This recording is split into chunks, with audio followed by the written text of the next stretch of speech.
Assalamualaikum warahmatullahi wabarakatuh. Di sini kelompok kami akan mempresentasikan hasil diskusi kelompok kami yang berjudul Kepemimpinan dan Budaya Organisasi. Sebelum itu, perkenalkan dulu anggota kelompok kami. Nama saya Aninda Elsa Erayanti, NPM 77. Kemudian ada Robi Arofi Rizky, NPM 131. Dan kemudian ada Muhammad Ervinda Yudhistira, NPM 149. Sebelum itu, apa sih kepemimpinan dan pemimpin itu? Nah, pemimpin itu sendiri merupakan individu yang melakukan proses mempengaruhi suatu kelompok atau organisasi untuk mencapai sesuatu tujuan yang telah disepakati bersama. Sedangkan untuk kepemimpinan itu merupakan sifat yang diterapkan oleh individu yang bertindak sebagai pemimpin untuk mempengaruhi anggota kelompoknya untuk mencapai sasaran dan tujuan yang telah disepakati bersama. Lalu, apa sih budaya organisasi itu? Budaya organisasi itu merupakan seperangkat nilai pokok atau asumsi pemahaman dan cara berpikir yang dimiliki bersama oleh anggota organisasi dan diajarkan kepada anggota baru, atau mungkin bisa kita bilang secara turun-temurun yang diwariskan mungkin dari senior kepada junior.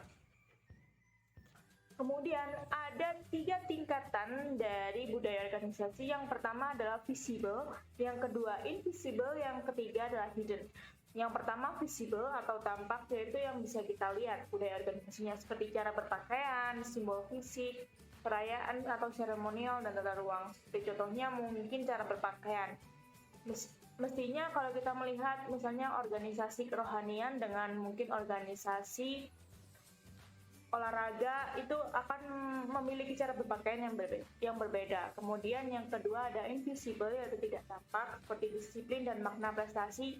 Jadi di setiap organisasi pasti mempunyai kedisiplinan sendiri, itu bagaimana, kemudian prestasi mereka itu bagaimana. Kemudian yang tersembunyi atau hidden, yaitu asumsi dengan keyakinan bahwa atasan tidak pernah salah dan anak buah selalu salah.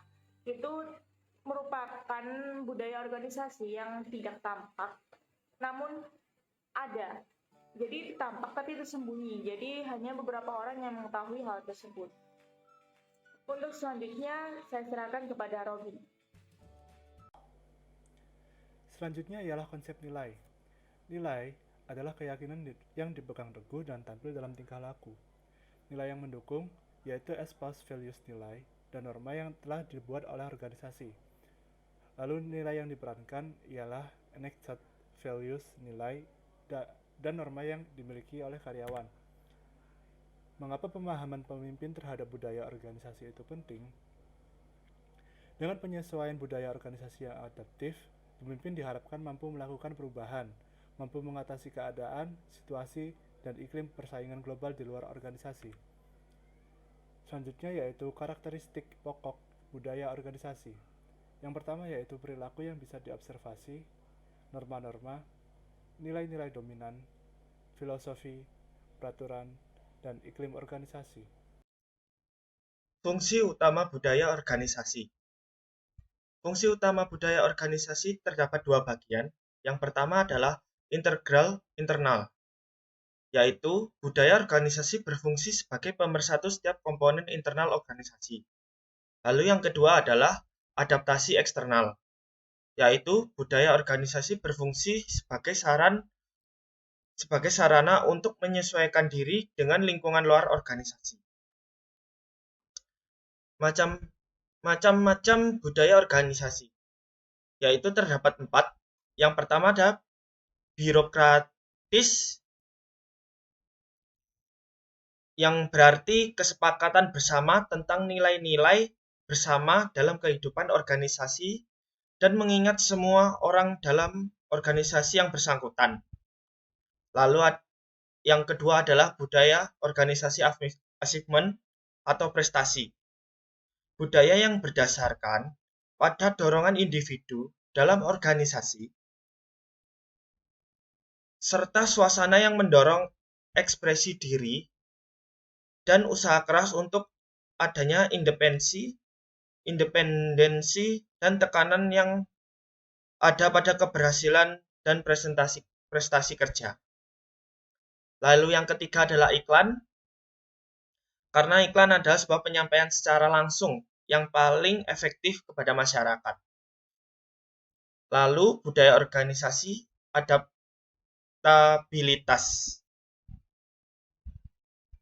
yaitu untuk mempermudah proses penyelesaian dalam organisasi terhadap berbagai lingkungan yang terjadi.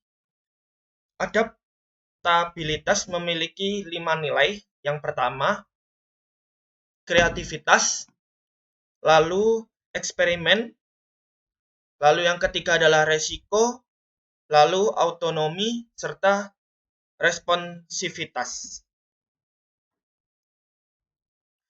Untuk media untuk membentuk atau mempertahankan budaya organisasi. Di sini terdapat beberapa penjelasan tentang bahasa spesifik, lalu simbol-simbol, lalu seleksi dan sosialisasi, lalu tindakan, cerita-cerita, dan perayaan. Dan itu adalah media untuk membentuk atau mempertahankan budaya dari organisasi. Terima kasih atas presentasi kami. Bila ada salah kata dalam presentasi dan kekurangannya, mohon dimaafkan. Wassalamualaikum warahmatullahi wabarakatuh.